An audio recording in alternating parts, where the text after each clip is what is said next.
Le renforcement des partenariats public-privé, parce que chacun a un rôle à jouer important et qu'il est mais il existe déjà et nous devons continuer à le développer et à ce qu'il y ait. Nous sommes en tant que syndicat professionnel, donc nous sommes sur le terrain, nous sommes très proches des marchés et très conscients des défis. On est peut-être les premiers à les identifier, puisque nous observons un peu ce que font nos concurrents.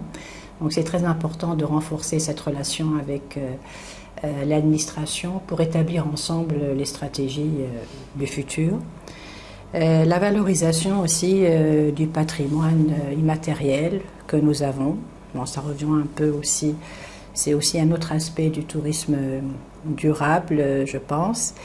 Et attirer aussi les investissements étrangers, parce que vous savez, nous sommes un des rares pays aujourd'hui en Afrique du Nord où nous n'avons pas encore, ça c'est juste un exemple, nous n'avons pas encore d'experts en évaluation d'immobilier touristique, qui est quand même une des exigences des grands bureaux de conseil en investissement. Et donc là, il y a peut-être aussi quelque chose, une opportunité. Hein. C'est un nouveau métier que nous devons développer, avoir cette compétence-là. Et le développement de l'arrière-pays, parce que la Tunisie n'est pas un si petit pays que cela, hein, pas du tout.